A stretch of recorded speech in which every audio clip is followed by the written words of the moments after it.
Hello दोस्तों, स्वागत है आपका हमारे YouTube चैनल पर। प्लिंथ बीम अगर आप बनवा रहे हैं तो ध्यान दें ये 15 जरूरी बातें। अगर आप ये 15 बातों को ध्यान में रख करके आप अपने घर के प्लिंथ बीम का कंस्ट्रक्शन करेंगे तो आपको कोई भी मिस्टेक कभी भी आपके साइड पर नहीं होगी। क्रैक्स वगैरह कभी साइड पर देखने को नहीं मिलेंगे और जो हमारे प्लिंथ बीम का काम है वो काम भी प्लिंथ बीम बखूबी करता रहेगा। तो ये जो 15 बातें हैं मैं आपको अच्छे से डिटेल में एक्सप्लेन करूंगा, तो आप वीडियो को इन तक जरूर देखिएगा। अगर आप एक फ्रेशर सिविल इंजीनियर हैं, ठेकेदार हैं, मिस्त्री हैं या मकान मालिक हैं या फिर आप अभी जस्ट अपना घर का काम स्टार्ट कराने वाले हैं तो ये वीडियो बिल्कुल आपके लिए है। सबसे पहले समझते हैं कि प्लिंथ बीम का रोल क्या है हमारे कंस्ट्रक्शन में। देखिए, प्लिंथ बीम का सबसे बड़ा रोल जो ये है कि बीम के ऊपर जितने भी ब्रिक वर्क होते हैं उन सबका लोड कैरी करना और उसको बराबर कॉलम में लेटरल डिस्ट्रीब्यूट करना, मिट्टी तक पहुंचाना, यानी कि लोड उठाने का काम हमारा प्लिंथ बीम करता है। दूसरा, हमारे पूरे बिल्डिंग को एक ग्राउंड लेवल पे, प्लिंथ लेवल पे एक स्टेबिलिटी प्रोवाइड करता है। तो हमारा जो प्लिंथ बीम का रोल है वो बहुत इंपॉर्टेंट है। अब क्या है, कुछ ठेकेदार और मिस्त्री ये गलती करते हैं जिससे मजबूती में कमी आती है, और आप अगर नहीं जान रहे हैं तो ध्यान रखें ये 15 बातें। सबसे पहला, प्लिंथ बीम कितना ऊपर बनाएं। देखिए, जहां भी आप कंस्ट्रक्शन करने वाले हैं वहां का जो भी रोड लेवल है, एग्जिस्टिंग जो भी रोड है, उस रोड से तो आपको कम से कम 2.5 से 3 फीट तक बनना चाहिए, ऊपर बनाना चाहिए। क्योंकि रोड का क्या है कि हर 5 साल पे उस पर 4 इंच 6 इंच का कंक्रीट या फिर जो भी कहिए उसकी थिकनेस बढ़नी हो, उसको ऊपर की तरफ उठना ही उठना है। तो इस कंडीशन में अगर आप कम प्लिंथ बीम रख देंगे तो 10-15 साल 20 साल में ही वो आपके लेवल पे आ जाएगा। और अगर आप 3 फीट 3.5 फीट तक रखते हैं तो वो काफी टाइम लगेगा उसको वहां तक आने में, और आप आराम से अपनी पूरी जिंदगी को उस घर में रख सकते हैं। तो इस तरीके से आपको अपना प्लिंथ बीम अपने एग्जिस्टिंग रोड लेवल से कम 3 फीट तो उठाना ही चाहिए।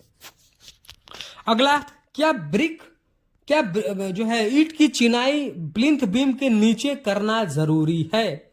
मैंने इस पे 2 डिटेल वीडियोस बनाए हैं। अभी एक रिसेंटली मैंने अपलोड किया और एक पहले का अपलोड किया हुआ है। उस वीडियो को आप जरूर देखिएगा। मैं आप बहुत डिटेल में नहीं बताऊंगा क्योंकि वीडियो बहुत लंबा हो जाएगा। उस वीडियो का लिंक मैं डिस्क्रिप्शन में दे दे रहा हूं और आई बटन में दे दे रहा हूं, आप उसको जरूर देखिए। देखिए, प्लिंथ बीम के अंदर आपको ब्रिक वर्क कराना चाहिए। 2 सबसे बड़े रीजन समझिए। अगर आप प्लिंथ बीम के नीचे ब्रिक वर्क नहीं करेंगे और मान लीजिए प्लिंथ बीम आपने 3 फीट ऊपर उठा लिया और उसमें आप मिट्टी की फिलिंग करेंगे, सैंड की, स्टोन डस्ट की फिलिंग करेंगे, तो वो बाहर की तरफ आने लगेगा, गिरने लगेगा, उससे फ्लोर क्रैक हो जाएगा, फर्श धंस जाएगा। दूसरा, इन केस अगर आपने उसके नीचे फिलिंग नहीं करा, ब्रिक वर्क नहीं करा और आगे मिट्टी के ऊपर आपने बना दिया, आगे चल के सॉइल सेटल हुआ, ऊपर से लोड आया, तो आपको बीम को नीचे से सपोर्ट नहीं रहेगा और बीम क्रैक कर जाएगा। और अगर आप मिट्टी के ऊपर ब्रिक वर्क करके सपोर्ट दिए रहेंगे तो अगर प्लिंथ बीम पे लोड भी आता है तो कुछ लोड आराम से हमारी दीवार बियर कर जाती है। तो हर हाल में प्लिंथ बीम के नीचे ब्रिक वर्क करना बहुत जरूरी है। तीसरा, प्लिंथ बीम की साइज क्या रखनी है आपको। देखिए, अगर आप ग्राउंड फ्लोर और ग्राउंड फ्लोर के साथ फर्स्ट फ्लोर भी बना रहे हैं, यानी ग्राउंड फ्लोर या G+1 तक का कंस्ट्रक्शन कर रहे हैं, तो 9 इंच बाय 9 इंच का आपको प्लिंथ बीम हर हाल में बनाना चाहिए। ठीक है। दूसरा, अगर आप G+2 तक बना रहे हैं तो आप 9 इंच बाय 12 इंच रखिए। 9 इंच जो है, 9 इंच उसकी मोटाई और 12 इंच उसकी थिकनेस, आप इस तरीके से उसका डाउन जो है 12 इंच रखेंगे तो काफी अच्छा होगा। अब बात करते हैं उसमें स्टील कितना डालना है। बहुत सारे साइडों पर हम देखते हैं कि 10 mm का सरिया डाल करके बीम को, प्लिंथ बीम को बना दिया जाता है, पर हमारा IS कोड कहता है कि प्लिंथ बीम आपको कम से कम 12 mm सरिये का बनाना है, उससे पतले का तो बनाना ही नहीं है। तो आपको 10 mm का सरिया नहीं यूज करना, आपको कम से कम 12 mm का सरिया और 4 सरिया यूज करना है। अगला, बहुत सारे साइडों पर देखा जाता है कि लोग जो रिंग या स्टीरअप यूज करते हैं 6 mm सरिये का यूज करते हैं, तो आपको 6 mm सरिये का यूज नहीं करना है। आपको 8 mm सरिया का यूज करना है, 2.5 सूत का सरिया जिसपे रिप्स बने हो, धारी बनी हो, ताकि वो जो रिप्स और धारी है वो बहुत अच्छी तरीके से कंक्रीट से बॉन्ड बना पाती है। तो आपको रिप्स रखना बहुत इंपॉर्टेंट है। और एक रिंग से दूसरे रिंग के बीच में बहुत सारे साइडों पर देखा जाता है बहुत मिस्टेक करी जाती है, 10-10 इंच तक रखा जाता है। मैक्सिमम सेंटर टू सेंटर आप 6 से 7 इंच का डिस्टेंस रखें, उससे ज्यादा डिस्टेंस ना रखें। और कोशिश करें कि जो आप बनवा रहे हैं रिंग उसमें 135 डिग्री का हुक्स बना हो, न कि उसमें 90 डिग्रीज का हो। तो ये भी आपके लिए बहुत यूजफुल होगा। और कभी भी हुक्स का जो फेस होता है, जो हमारा रिंग है जहां पर उसका जॉइंट पॉइंट है, वो हमेशा ऊपर की ओर होना चाहिए। और अगर एक जॉइंट दाएं साइड आया तो दूसरा बाएं साइड में होना, यानी ऑल्टरनेटिव होना चाहिए। अब जो आपको स्टील यूज करना है, वो आपको स्टील ग्रेड जो है वो कम से कम FE 500 लिखा होना चाहिए। जब आप सरिया लेने जाएं प्लिंथ बीम के लिए, तो आप डिमांड करें कि मुझे FE 500 का सरिया चाहिए, उससे कम का क्वालिटी का सरिया हमको साइड पर नहीं चाहिए। तो FE 500 लिखा हो, ISI का मार्का हो। बीम में लैपिंग कहां देना है, बहुत सारे मिस्टेक लोग करते हैं। लोग ऊपर और नीचे का लैपिंग एक ही पास दे दिए, जहां मन कर दे वहां दे दिया। ऐसा नहीं होता है।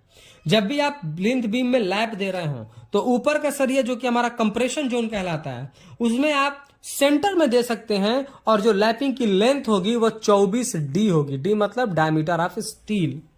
और जो हम नीचे का सरिया दे रहे हैं, तो नीचे का सरिया हमारा टेंशन जोन कहलाता है। उसमें हमको जो कॉलम, जो हमको लैप का लेंथ रखना है वो 45D 45D रखना है। और कॉलम के पास लैपिंग देना है, जैसा मैं आपको इमेज की हेल्प से समझा रहा हूं।